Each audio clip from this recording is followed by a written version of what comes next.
Hello and welcome to FGC Philosophy. I'm your host, The Philosopher, and this is where we level up inside and outside the virtual arena. We do that by talking about topics and having guests on the show that I think are important, sharing my life experiences, and having guests on the show that can share their life experiences as well. Today's topic is about the summer camps that I've been doing at my job. In case you guys don't know, I'm an esports coordinator for a university. That school is Western Michigan University, and they have a really cool facility with an arena that can facilitate 36 games or 36 PCs at any given time with different audio feeds, close to 200 people sitting in it. And I'm tasked with doing different kinds of events there. And one of those main events has been the summer camps for grade school students. And the whole idea is to combine gaming and personal development and also entertainment so that these young adults can learn how to get better at games, but also learn lessons within gaming that can help them to be applied in other areas of their life. So that's been a life work for me, so I'm super happy to be able to do that. I'm going to talk about that today, what I've learned so far, what I think I can do and improve, and generally just my thoughts on it, my emotions on it as well, because there are some of those, and I'd like to talk about that. Before we talk about that, I have to at least talk about audible.com. I don't have a lot of time, admittedly, or I don't make enough time to read books, so I listen to them through audiobooks. There's still a lot of valuable knowledge in these books, but I just am not going to sit down right now and read them.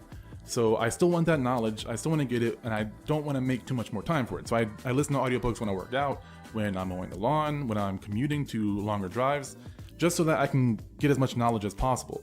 There's a lot of recommendations that I talk about. I reference them all the time. I just really think that growing is important for getting better at anything in life. And these books that I've read just help me think about things a little bit differently, help me look from a different perspective outside of my own. If you go to tavianapier.com/audible, that's going to take you to a 3-month trial of Audible so you can try it out for yourselves. If you do wind up staying on longer, that does help me out and I greatly appreciate it. If not, then you at least tried it out and you can move on to whatever works for you. So now that that's out of the way, I want to talk about this topic. I am joined by Max, otherwise known as MegaMaxStar. It's nice to be on again. Nice to be back. Yeah, it's nice to be able to sit here and do this. Before we get into it, I kind of just want to catch up with you and see, what's been going on with you. Any challenges, any goals, anything that you think is important to talk about right now before we get into the main topic. So far, I've been practicing a lot of Dragon Ball. Recently reached Super Saiyan Blue in terms of rank. Nice. I'm working towards trying to get to Living Legend. It's definitely a very tough climb for me because right now I'm actually working more towards my mindset for games and working on my neutral, stuff like that. Just some of the very minute details that help me in very specific situations that can help me get better. I'm going up to Aurora Blitz upcoming this July, so I want to get that training down so I can at least do a decent job. I don't think I'll top, but I'm gonna definitely give it my all and see what I can do. That's exciting. You gotta let me know if you're gonna be on stream so I can actually yeah, check it out. That'll be exciting. Maybe we can review it later on. If you do get on stream, maybe we can review it, or if you get it captured somehow, like cell phone footage or something like that. Yeah, that'd be fun to do. I would probably need your input on it just because I'm a little rusty on my Dragon Ball because we haven't had as many streamed tournaments. Yeah, and I want to get back to that point, so I'm hoping that we can get a bigger Dragon Ball scene. But that's an aside. Are there any specific things you're working on to get better, to prepare? I'm definitely working on team synergies for sure. I want to make sure that my team, I'm very 100% about my team. I always think every time when I have if I'm working or something, I'm thinking oh, maybe this character could work point better as a mid, or maybe I can take out Jiren and put in Gohan or Bardock as a point or something like that. So it's a constant thing that's going on in my head, and then the second I get home, I lab, see what I can get out of it, and seeing if I like the result that I'm getting, or if I want to kind of go back and work on it. Okay, that's exciting. Yeah. Are there any specific number of matches or a certain rank that you want to hit for this tournament? I don't want to go 0-2. That's the number one thing. The last time I went to a major, which was years ago, that was over in Youmacon. I don't know if you would count Youmacon a major, but it's definitely huge. Yeah, it's a regional or something like that. It's a big one. Yeah, I think it's respectable. But that was a long time ago, back in 2015 kind of thing. I 0-2'd everything. And that was like Smash and all that. So hoping that my work can actually I guess, show off, like make sure I can actually like do something with the work I've put into instead of getting blown back and just like, okay, maybe I haven't been doing as great as I thought I was. Yeah. But like, it's a slight ego boost because whenever I like look at ranks, up by Super Saiyan Blue is like 3500s actually, and yeah, and like it's a small ego boost, but I have to make sure it doesn't get into me too much because I'm like, I shouldn't be losing to this guy kind of thing, like, you know. Yeah, like respecting your opponent kind of thing. I know it's a huge thing in America and not as popular in Japan, like the rank kind of thing, like online ranks, because I know with in Japan they don't care what rank you are. In North America, it's definitely like, yo, I'm this rank, you're this rank. Like, you know, I'm better than you, or I'm worse than you, some kind of thing. So I have to make sure it doesn't get to my ego too much because, like, I know I have a long way to go still to, like, get better. And there's so many people that are still better than me. Yeah. So I think that mindset's going to help you get there, too, because it's really counterproductive to just focus on your ego. But if you're just focusing on getting better and learning from the masters, that's going to help. And to your point, I got to review this one guy. His name was Caliber. He's a follower on Twitch, and like he sends his videos, and he lives in Japan, and so like he sends his tournaments from his like locals, which is really awesome. They have like sponsored by Red Bull stuff, and it's ridiculous. Yeah. But the play, like, he's like a gold rank over there, and I watch his matches, and I watch his opponents and the people he wins and loses to, and like they're around the gold rank too. And then when he sends me like online rank matches, I mean, I've seen that he's like a gold, or I don't think I've seen him as platinum yet. But like the stuff that they're doing on that, like, because it's a different server, it's a Japanese server, right? Like, their skill gap must be like way higher. There must be like more of them, and then also there must be like more higher level players, like more platinums to be like. If he's all the way down in gold, I feel like he would be a platinum or a diamond over. Yeah, because golds are like still in like the over 10,000s, right? Or is it when it starts hitting like the 5,000s or something? Something like that. I have to look at the numbers. I can't honestly say, but yeah, I skill-wise, I think he would have a higher rank in America. And that's really interesting to me. I thought that was very fascinating. And it kind of, like, I already knew they have a better mindset, but I just feel like overall, their mindset is better because if it's that dense up higher, then they have to be just more consistently as a culture, like, playing more efficiently than over in America. Like, unless there's a higher number of them, then that makes sense. I don't know if that's the case. Right. It's definitely an interesting case study to have. Yeah. All right. So I've deviated enough. I think it's something that I'm excited to talk about, but also it's hard to articulate. I have some key points to help me stay on point, but it's I have mixed feelings about this because it's like I have it's my life's work that I've been working on for like since I've been like 24 or so, maybe even earlier if I had like consciously thought about it. But I remember having this idea of combining personal development and gaming and like proving that that's true. And I just remember that changing my life, that mindset changing my life. And it wasn't until like this weekend that it settled on me that I have all the funding I need to make that a reality now, especially for like younger kids, because like as a kid, the only thing that I had was gaming. Right. And like I had like severe depression. I had thoughts that were not healthy to myself. And I just remember being so emotionally connected to gaming that I just wanted to share why other people love gaming. Like I wanted non-gamers to know why gamers love gaming.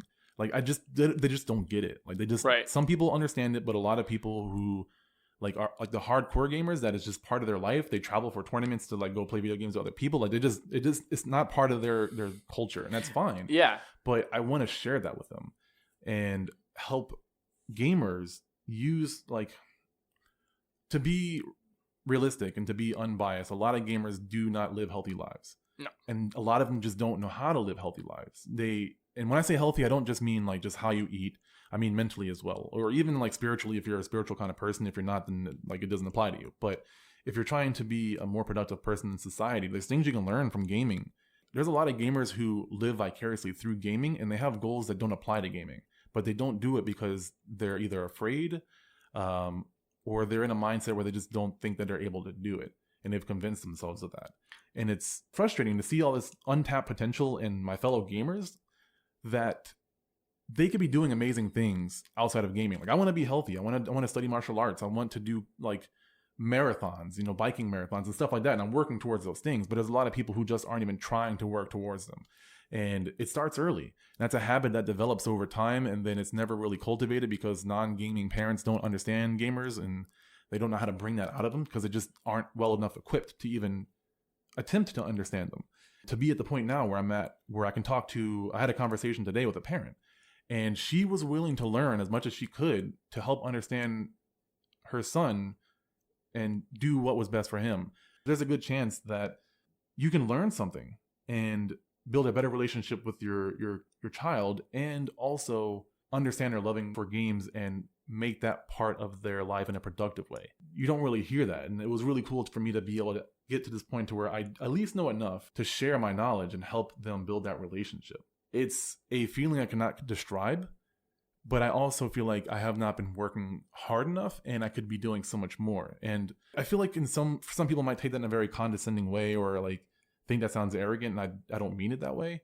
But as a realist, I think it's important to know what you are and are not capable of in a realistic manner. Some people underestimate, and those are the self-conscious people. They just don't think they can, they don't have the confidence, and they don't go for it. And there's the people who are just so egotistical that they think that they're better than they really are, and they're not really able to look at the hard truth. But just finding that middle ground where you're always trying to get better, but you're not full of shit, it's a challenge, and it's a balancing act. On one side, being a father and owning a house and there's other responsibilities, yes. But I also think that it's important to just be realistic. And so some of the things I want to talk about today are to be more productive and to actually think about it and to grow from there. That said, what I actually do, I know that was a lot to take in, but I felt like it was really important to explain why. It's something that's important because a lot of things too, like habits are very difficult to break, especially after somebody's been stuck in a habit for a while. Like, it's tough for somebody to break it and help someone break it. And also having that mindset of just working at something that you can be good at. I've definitely been in those places where it's like, I think I can't do anything, or I'm thinking I'm the shit, like I can do whatever I want, and, after a while, like it really does come down to you once you can actually like learn to work with yourself, just actually like kind of be real. Yeah, I think it helps you be more productive. Oh, yeah. And also give better feedback to other people. Okay, so what even are we talking about? I alluded to it already. It's basically, we're doing week-long summer camps or day camps, like a 9 to 4 kind of thing. And I was tasked with creating a curriculum for creating that summer camp. And I thought the best way was to incorporate my personal development, and they agreed. I showed them my idea. I created an outline, or like, yeah, can you create this? And fast forward, I did that. And I didn't have it tested. There was no, like, it was based off of clients, my past experiences, and like all these things that I've learned over the years, and like found the most important habits to prioritize, so to speak, and build that into exercises within gaming to talk about that and to illustrate the idea. So like having a growth mindset, which is a super hard, ambiguous thing to develop in a kid, but the only way you can develop it is by only them doing it themselves. They have to think about it and think about it consistently. And the only way you can do that is by asking questions. So a lot of the things that I learned, I had to also create questions for the students based off the exercises and the topics I talked about to help develop those ideas, and then also keep them entertained and having fun, which I find is a lot harder to do than I thought it would be. Yeah. But also easier as well. You'd think kids would be like super easy and entertained, but you got to keep them like kind of locked into having something interesting. I will say, I remember when I was very young, being able to play games was a lot easier, and you were able to do it in a lot longer strides. Now, like, I can barely do like 1 to 2 hour sessions. I'm like, dude, I gotta take a break. I remember being very young, like even when I was like around 15, 16, back when League was out, I remember just going to my friend's house and we would play like 4-6 hour sessions of League. And it's like, my God, I can't play 2 games without like just wanting to quit. Like, it's crazy. But it's interesting too, like trying to figure out ways to keep them entertained and just work with what you got. Yeah. Like, I found that motivating kids with games is a very easy thing to do. It's hard to get them to pay attention to the concepts that you're trying to talk about, though. You have like this multitude of personalities kind of clashing, and some kids are like really okay with disrupting the class, so you have to like find a way to I would say create an ally with them, because like you have to be hard and like direct with them certain times because they won't pay attention otherwise. Like not being mean, but just like raising your voice to get them to pay attention to you, and then talking to them as an adult after you have their attention, or at least trying to treat them like an adult. I think that's huge too, because I run into a lot of parents and teachers that treat their kids like kids, and I've seen a lot of times just treating your kids like adults, talking to them like an adult, kind of not try to like tread waters exactly, but just treat them like a normal human being as you would with your neighbor or something like that, and they'll respect you. They'll actually put a lot of respect, and they'll actually get a lot smarter too, because they're actually able to think coherent thoughts. To kind of go off in a tangent, my cousin, he lives over in Indiana, and he has 2 kids. And when I went over and visited with them, ever since they were very little, he talked to them like adults. And it's crazy too, because once I was actually able to see it firsthand, like his kid asked a very specific question, like I don't remember exactly, but it would be like, Dad, what's difference between upload and download speeds and stuff like that? It's like, well, uploading is when you're actually taking data from your computer, putting it somewhere else. Downloading is taking it from somewhere else and putting it onto your computer. Instead of like, trying to like make it easy for the kids, he just full out explained it. Yeah. And he respected him enough, his intelligence enough to just give him the answer. Right. And it looked like he actually was paying attention. He was learning, it's such an interesting concept, but I like it. I mean, to me, and people find this weird that I say this way, but I've always said that I'm going to treat my son like I'm going to give him straight answers and be just like straightforward with him. And like, people just found that weird. And it's like a lot of people dumb down their ideas for kids. And to me, that's a weird thing to do. Like, there's a high chance they may not get it. Right. But why would you deprive them of the opportunity if it's not going to give you any extra effort or cost you any extra effort? Like it's not really that hard to come up with an answer if you know the answer, or just say I don't know if you don't know. A lot of parents also have a hard time saying I don't know, which is incredibly frustrating as a child, or at least when I was a child, and it's incredibly frustrating watching it to other kids when I know that their kids are really smart. Yeah. It's so frustrating. But yeah, so I got to do that. I got to sit there and create those ideas and see these kids that some of them were like super trolls or like disruptive. And but at the same time, so to back up, what we did was we had 2 games that we focused the curriculums around. Those 2 games were Rocket League and Overwatch. I thought that Rocket League was familiar enough to me, and I'm good enough in it to be able to at least explain the basic ideas and illustrate the concepts for personal development, while also giving me wiggle room to create more challenging exercises for the kids that might happen to be better. Because there's no way it's going to be on an even spectrum of like when it comes to the actual like mechanical or psychological mechanics of playing a game. You have to be able to have room to make things more difficult because there's going to be a high skill gap or a wide skill gap of kids that have different skills. Because there was one kid that was really good in Overwatch, and I'll get back to that in a little bit later on. But we basically kept building on ideas. One was a growth mindset versus a fixed mindset. That was day 1. Day 2 is the okay plateau and muscle memory. That was a really interesting topic for some of the kids. Then we get into communication and tilting, or tilting and communication. I don't remember which order that was, but we talked about those 2 topics, and we basically cut it up in 2 main topics for half of the day. And so we try to have exercises and have like questions ready after some exercises. Sometimes it's really simple, like just go into a game and try to pay attention to one specific thing, and then we talk about that afterwards.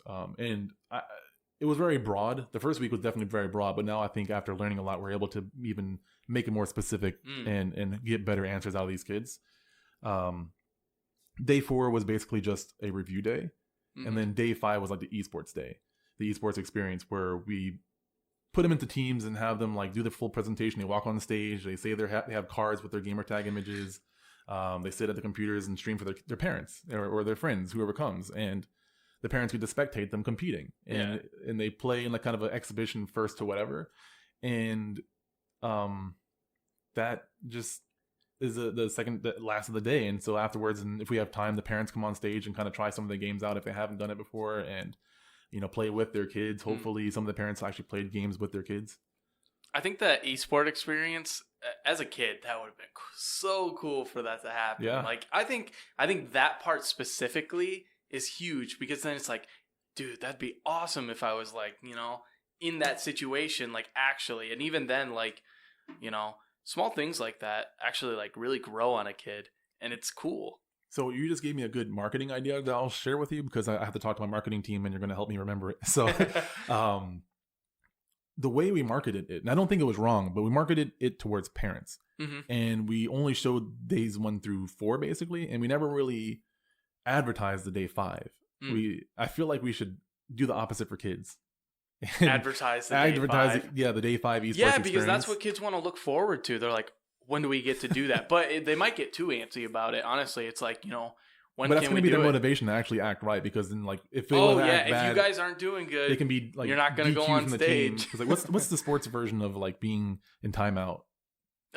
Disqualified, red carded. I don't know. Stuff like that. Like I would use that term only because like I would be treating them like an adult, but as an adult, if you don't act right, you get DQ'd. You get DQ'd. So don't screw up the rest of your team and yourself by doing that. So that would be my motivation to keep them going, because you do need a carrot on a stick, unfortunately. I think that's for adults as well. But no, thank you. That's a good idea.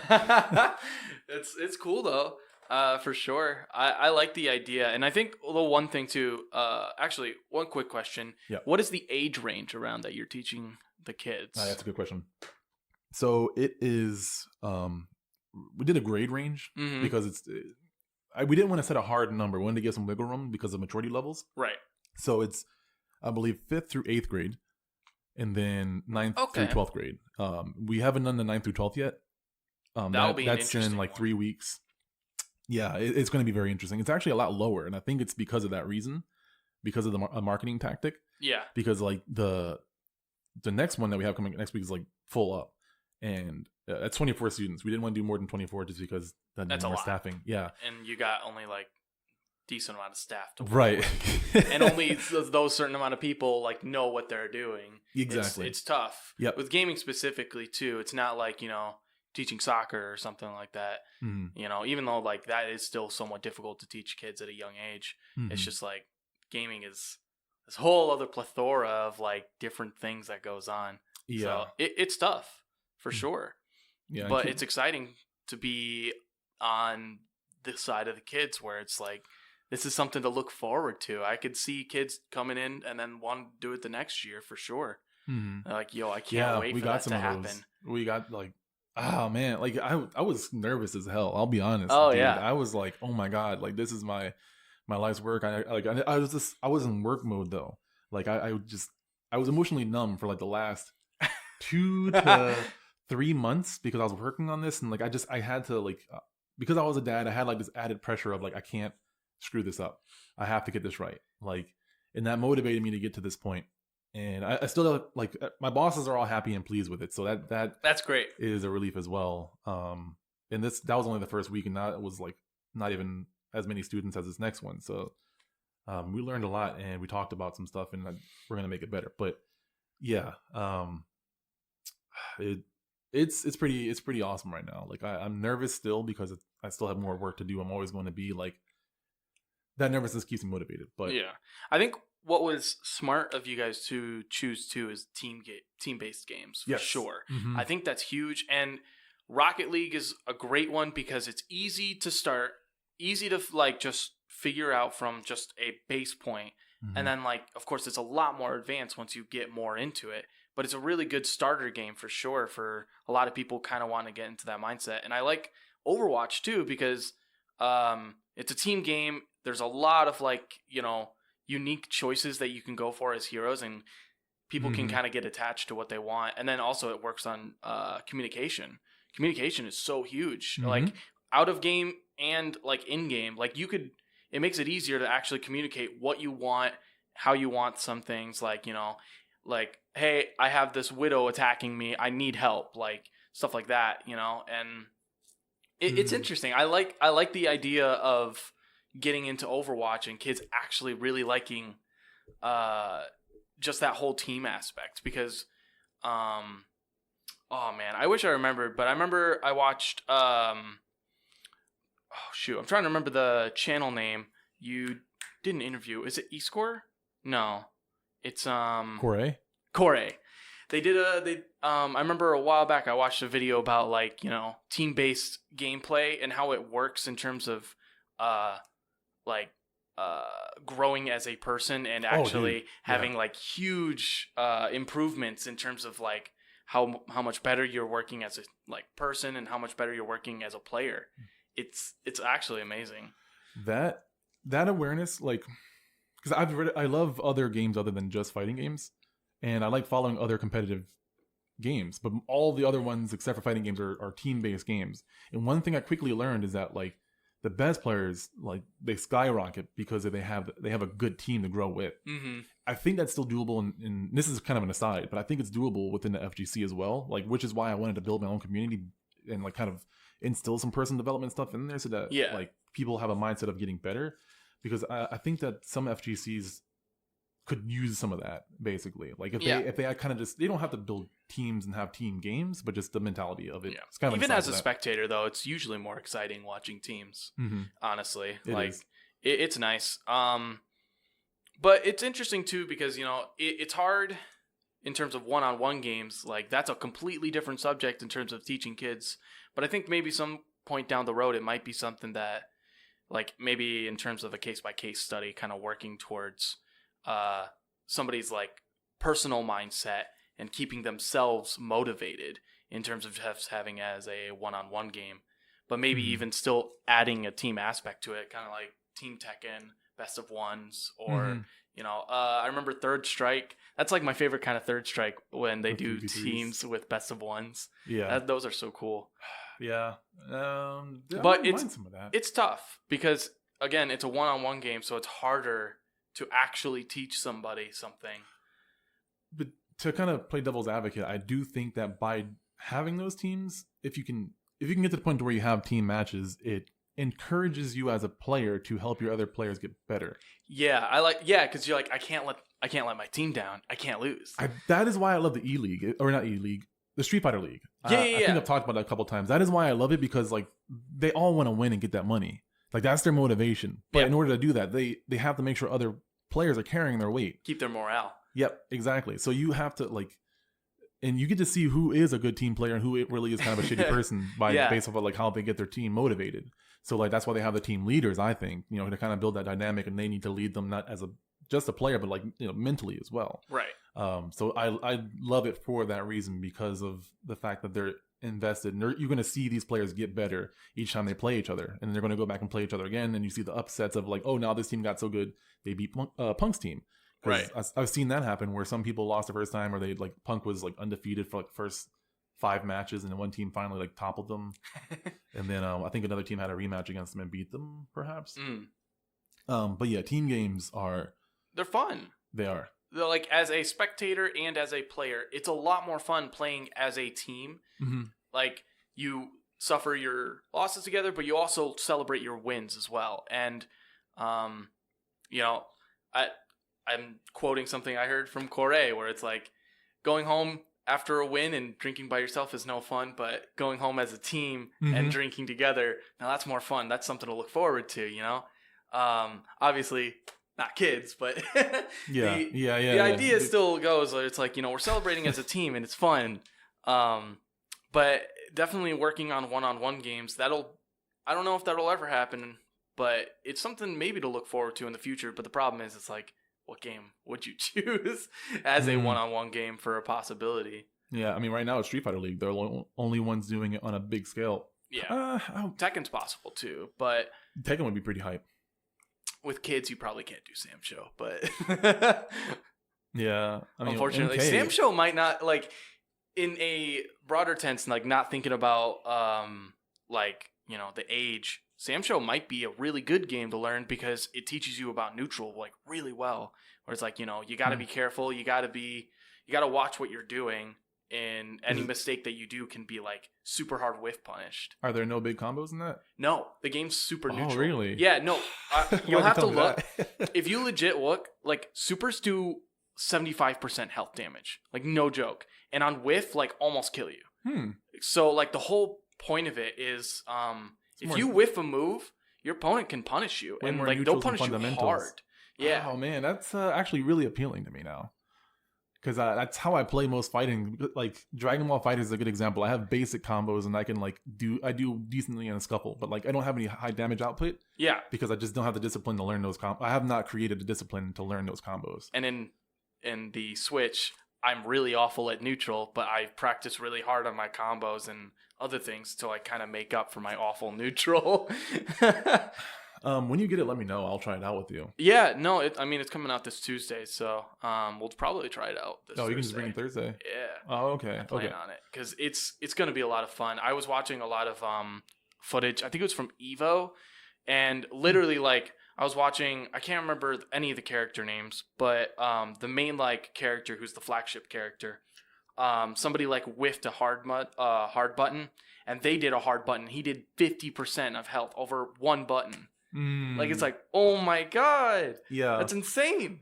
But it's exciting because you're like, oh, it's huge in terms of my games. Oh, okay. And the combo game is very little to, like, almost none, so it's cool. It is really cool. And there's a resource system still too, though. And there's, like, one resource where it's like, there's one super that you can do, and it's like your big super, and that's like, it does like 75-80% health, but you can only use it once, and if you whiff it, you can't do it else for the rest of the match. Oh, whoa, that's high stakes. Yeah. So it's like, so that makes me feel better because I played it in Chicago at Combo Breaker. There's a arcade called Galloping Ghost Arcade near or in Chicago, and I go there almost every year, at least once a year. And they had, like, a bunch of Sam Show cabinets, actually. They had, like, a whole row of cabinets, like Neo Geo, SNK cabinets and stuff. And was it an old Sam Show game? Or yeah, there was, like three. I tried, like, 2 or 3 of them. I don't remember. I think they had, like, 1, 2, 3, and, like, a couple other ones. Yeah, there's a lot of Sam Shows, actually. I didn't know about that. Yeah, but I felt like I was playing it wrong because, like, the whole entire time I was trying to, like, land a hit and try to figure out what the combos were. Yeah, no. Combos are, like, nothing. Because, like, you can string, like a light move maybe into, like, a special. Yeah. But, like, that's honestly it. Finally, I gave up on the combos and just, like, started, like, doing basically that, like, very rudimentary, just playing neutral and, like, trying to get a hit in. And then, like, I figured the heavy button does do a stupid amount of damage. And I was like, okay. But it whiffs hard. So if you whiff, you whiff, dude. Yeah. So I sucked at playing on arcade cabinets, so I was very basic. But I feel like I understand the game better than I realized I did because I was trying to, like, play it like an anime fighter. Like an anime fighter. Like KOF or something like that. That was me going into Grand Blue for sure. I actually was able to play the beta, and I went into it thinking, okay, I'm just gonna play like an anime fighter. No air dashing. The combo system is very, very little. Like simple buttons. Like, you could just press square and do a combo, but if you try to do square, triangle, circle, like, it's not gonna work. It's weird. It's more like link based. I mean, they described it more like they wanted it to be more like Street Fighter 2. In terms of a neutral heavy, that's what I keep kind hearing. of game. Yeah, a lot of people keep saying it plays like Street Fighter 2. I can agree with it. It's not my game though, but it's cool. I like the idea, and Grand Blue is a really cool flagship to go for. Because I played a lot of Shadowverse, so I don't realize a lot of the characters, but, like, I'm aware of a decent amount of, like, characters that are well known in that like Grand Blue kind of interesting game. Okay. I'll have to look into both those games then. But yeah, circling back to what we were talking about, finding a 1v1 game would be definitely very difficult. Street Fighter is a definite, like, I think Street Fighter is probably, like, the game to probably go for. I think it's just the more difficult one because it has a really high skill ceiling. At least, like, to me. Where Tekken is a lot more, I would find, like, casual, and it can be a little easier to work with just because, I don't know. I feel like as a player who, like, can casually play a lot of games, when I jumped into Tekken versus playing Street Fighter, Tekken was a lot more appealing to me, just, like, from starting up and then, like, going on. I mean, don't get me wrong, Tekken's, like, an amazing game, probably one of the best fighting games that's ever came out in, like, a long time.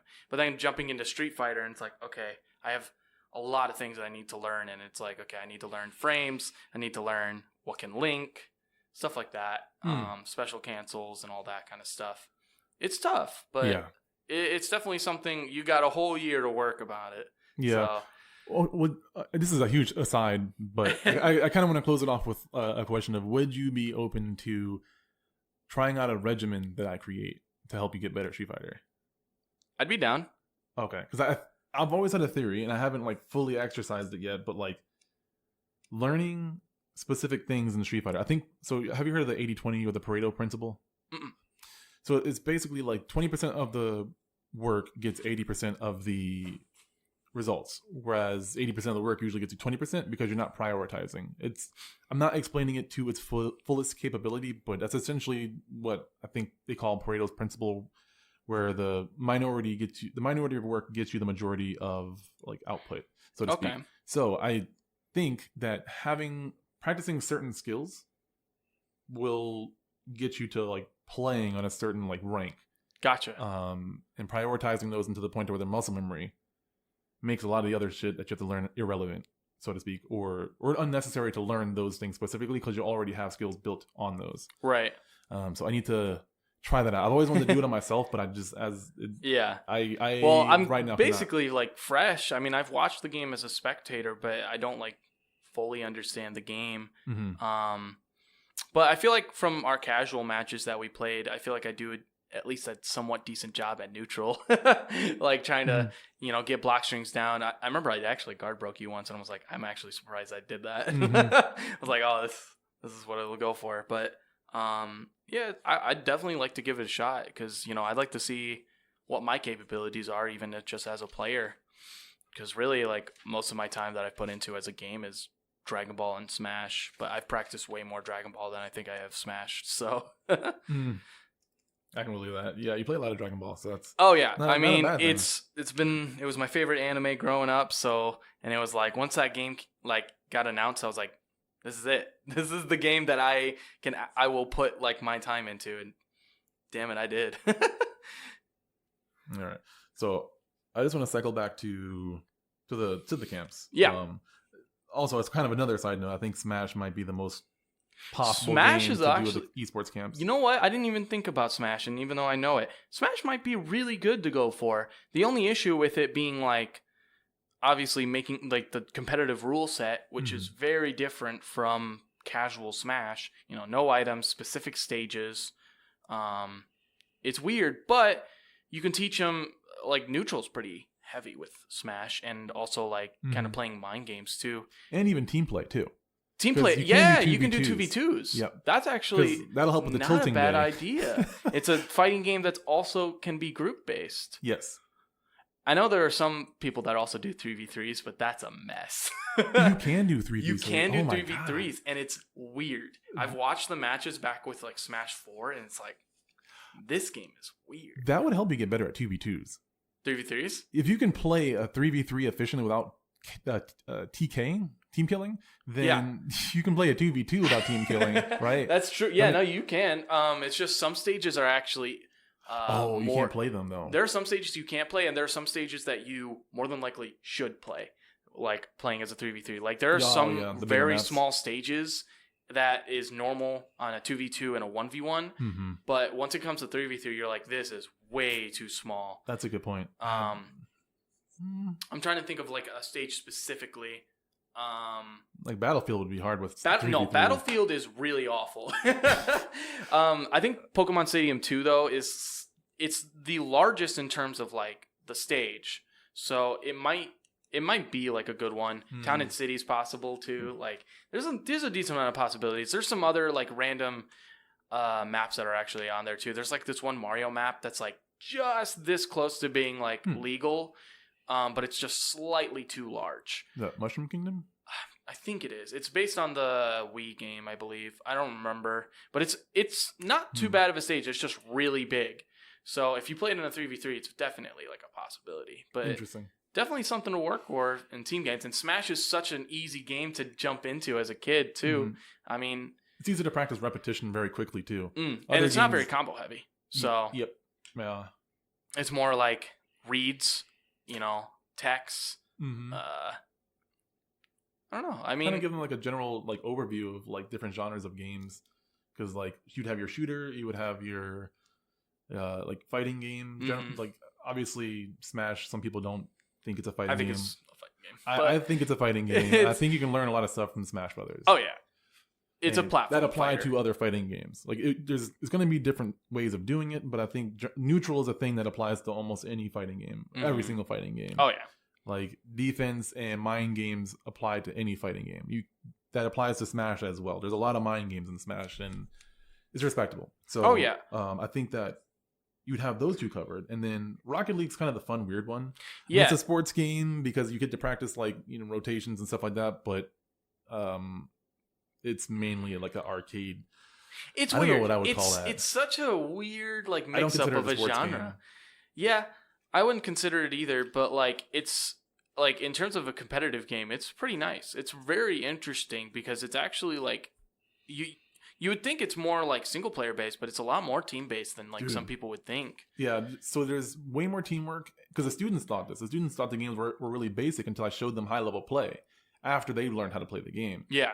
And that's when they were like, a lot more of them respected it after that because they're like, you can do that? Yeah, because they're like, I asked them before, like, which games do you like more? And everyone was like, Overwatch is better, except for like 2 kids. And I was like, oh, I love you 2 kids. But like, the rest of them all loved Overwatch. And they were honest about that. They were very like open about the fact that like Rocket League was kind of boring compared to Overwatch. But after showing them that, I saw a lot of them got more competitive. Like they may not have admitted that they liked the game, but like they were trying harder and doing like better stuff. Did they all play Overwatch with a controller, or did they play keyboard and mouse? So here's the thing. I would say it's 50-50 when it first started on day one.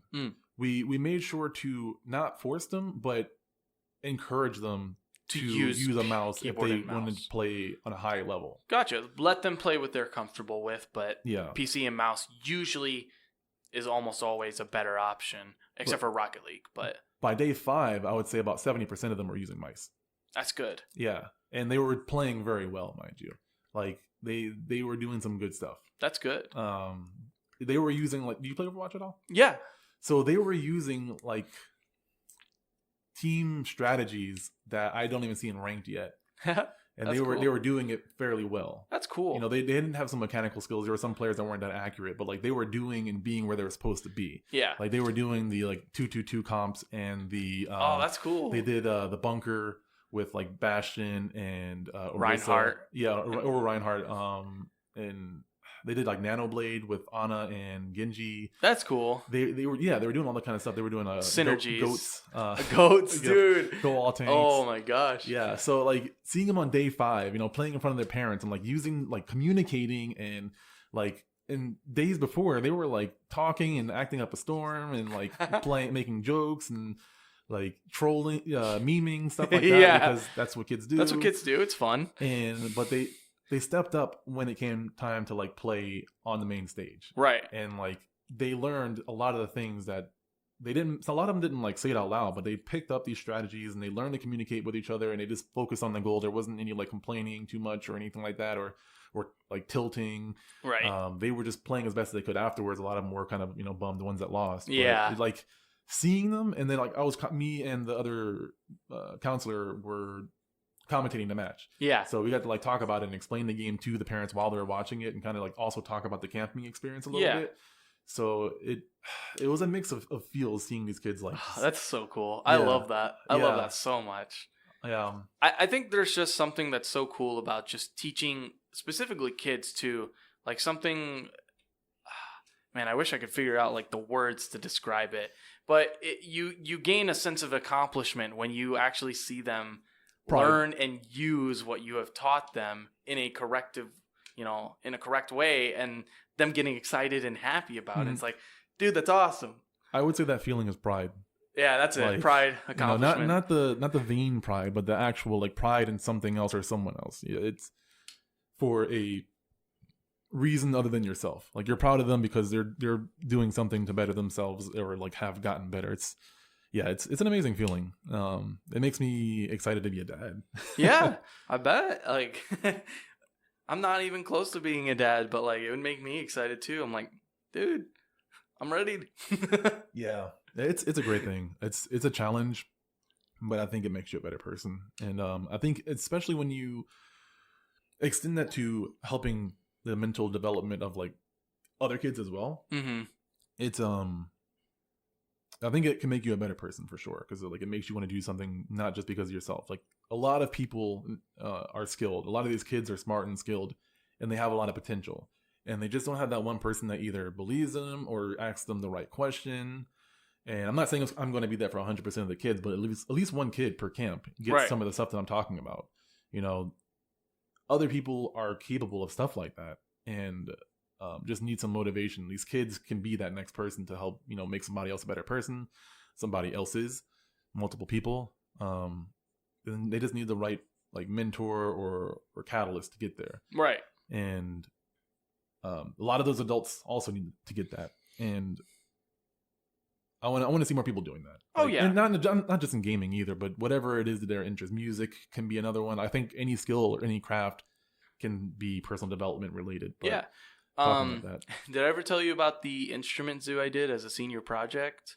No. So back when I was super young, I got into music because of an instrument zoo. That was the thing. Do you know what that is by any chance? I have no clue. No. So basically, it's you go up and there's like a plethora of instruments all ready for you to play, and there's like high schoolers or like higher level people that are there that play the instrument, and once you pick it up, they like teach you how to play it.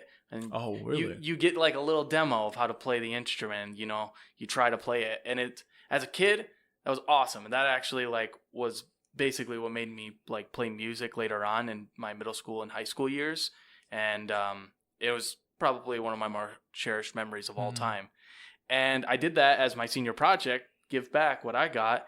And I didn't get a crazy turnout because I was very restricted in what I was able to do. I wanted to go down to the elementary. They didn't want me to do that at all. So I was like, oh, okay, I have to do it at the high school. And it's like, all right.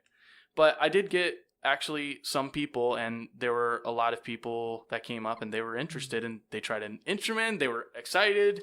And, you know, seeing that, and then I know that there was one person particularly, they joined the band afterwards, and they were excited. They were happy. Oh, that's I was cool. like, that's awesome. Like, that's so cool. That's a good. I need to do some research on that. I think that's a good idea. To be An instrument zoo? Yeah, because like you find the instrument that you're really fascinated by, and then you get like instant learning on it, like hopefully tailored to that kid. Right. You know, that's they give you like a small like demo, like you play it for like 5 minutes, 10 minutes. That's enough to like cool. inspire a kid to like pick it up on their own. Oh yeah, and you can just walk to another instrument and try that one too. It's like, okay, that's cool. Okay, I had to write down an idea for the summer camp I just had. So that's good. Oh, there was one more thing I wanted to talk about before we head out. Challenges. Yes. Yeah. So challenges you ran into before, or that you thought you would have, and then challenges you're having now. I think the biggest challenge I had originally was just writing down and conceptualizing what the camp would even look like. Yeah. Like, because right now I'm wearing a lot of hats. And so I'm not just thinking about the outline writer. I also have to be like the counselor, and I also have to be the, what would I call it? The employer, so to speak. I'm a manager of like some of the students that are going to be helping me do these and treating them as adults and not like as students. The marketing, having to be part of like the marketing lead, right? To help the marketing team because they don't know much about gaming, how to do that, how to explain that to other people, like how to explain in marketing terms, like how to get other people attracted to it, like a lot of different things. And like figuring out how to document that was like, and still is, it's very hard. Like I got it to the point to where it is now, but I need to make it better so that other people can learn it. And like those were like, I didn't have any guidance because no one had ever done it before. So I couldn't like go to somebody and be like, hey, how, like, can you critique me? Can you show me how to do this? Because to everyone else, it was like, it looks good so far. But then like you think about other questions that you don't think about. What if that? Yeah, like just catering, food. Like, oh yeah, I wouldn't even think about that. Right, yeah. You're like, what do we do? Right. And then when you get into food, since you're providing food, allergies, how do you handle for that? You know, like these weird stuff that don't apply necessarily to the actual curriculum itself, but everything around it, you know? And that was that was scary, challenging for me because I'm like, I don't have any, like, I have to think of these things so that I can get, because other people took care of it. Like the university paid for, the catering, like they have a catering service. Awesome. They, I just needed to give them the time to be there and that kind of, like, I had to give them the details so that they can get it done. So I have like the resources for me to not do most of the other stuff, but like I have to do it. And then you get into like documentation, making sure that they're signing that, you're responsible for your kid. If they are disrupting, then they, like, I had to write like an overview of, a code of conduct for the staff and for the students, write one of those and have like, then get it looked at so that they can sign it. Other stuff, other documentation like that. Like, there's a lot of things that you just don't think about. I mean, even now, just me thinking it, I honestly don't even know how it would be set up in general. Like, it's hard to visualize that. Yeah, it was it's tough, but I'm sure it feels very like awesome just to see it actually go out in motion and working. Yeah, it is, and it helped me visualize it because I can actually see it now, and now I can figure out how to make it better. Right. Before, it's like, how do I make it better than nothing? Like anything is better than nothing, but I have to at least make some money off of it, and like not make money off of it, but like I have to make it to where it's sustainable. Like, and that does mean monetizing for sure, but like not just that. How do we make it so that people want to do it? Marketable too. Yeah. How do we have the students be entertained? How do we like attract the parents?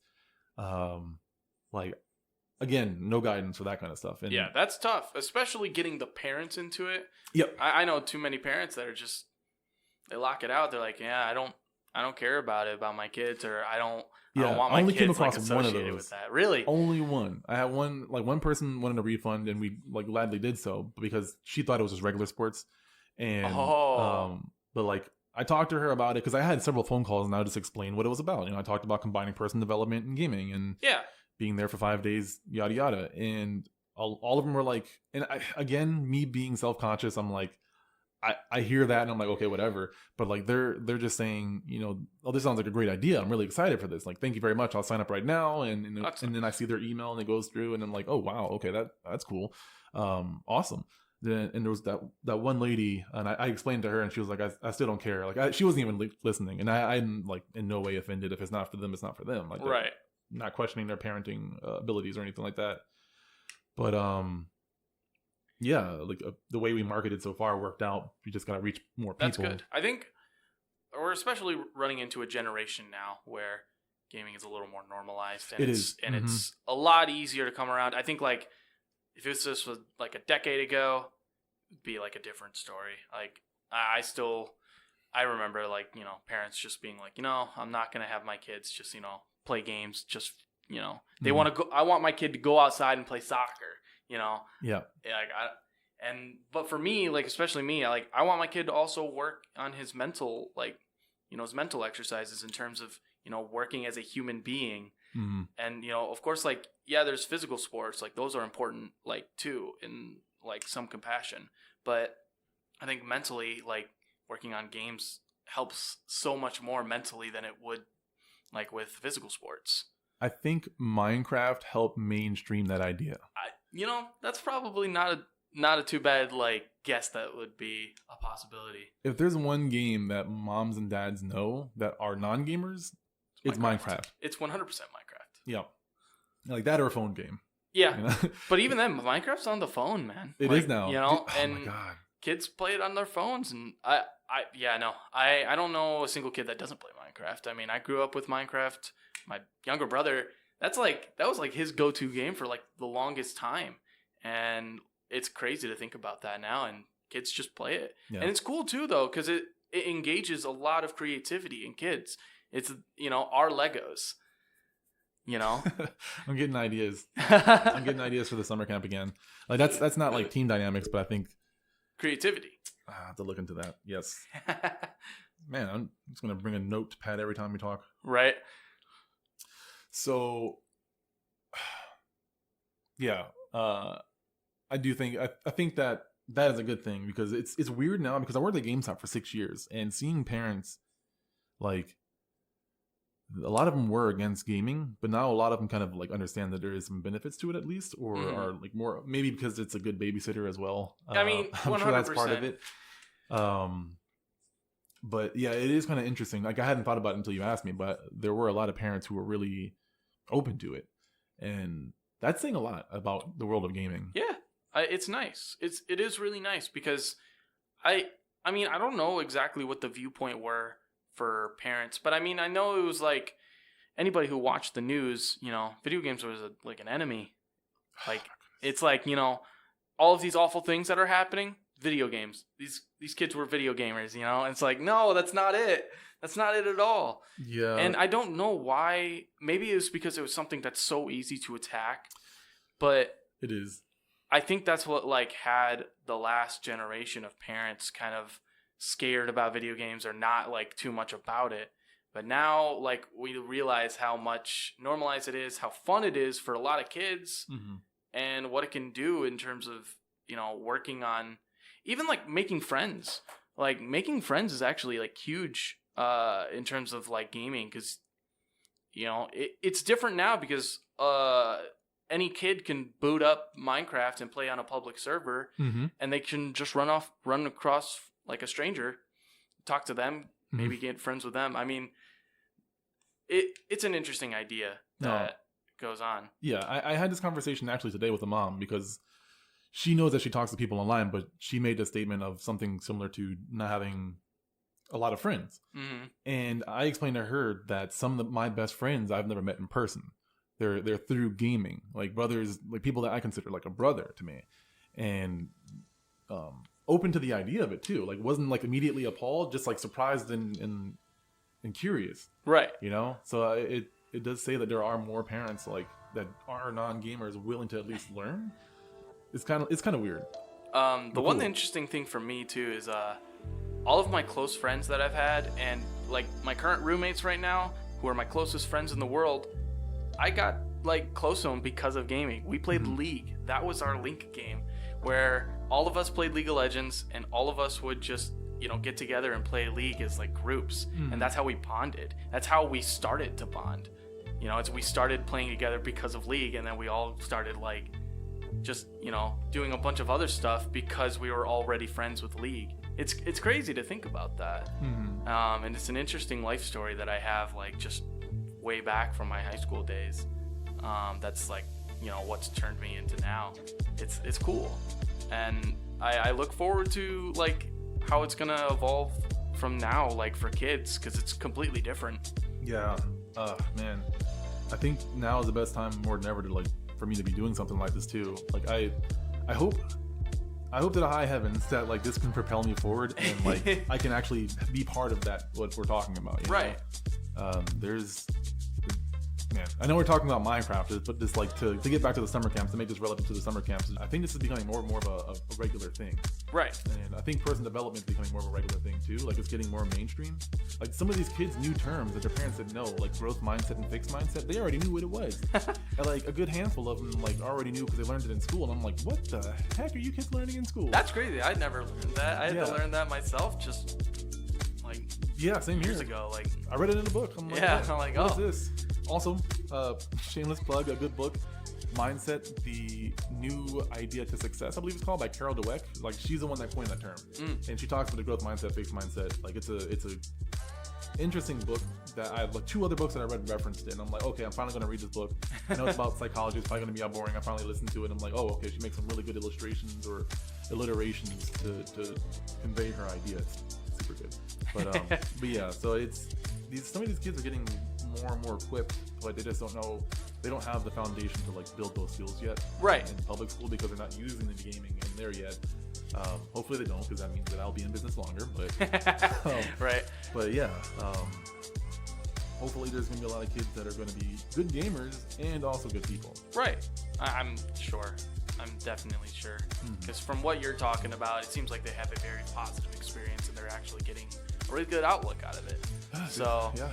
I'm sure, I'm very certain, and I'm sure they're gonna transform whatever they've learned from this summer camp into some actual real life like work, for sure, that they can get out of. One can hope. So yeah. with that said, what do you have going on, and like where can people find you on social media? I don't have too much going on right now. I haven't uploaded a video in a good while, but on youtube.com/MegaMaxStar, I post basically basic B&B videos, basic character videos for anybody that wants to learn Dragon Ball. I want to be a YouTube channel that helps people kind of grow and learn even from basic to advanced point. So that's all I have. Hopefully maybe you get to see me at Aurora Blitz. We'll see. July 13th, 14th. So Nice.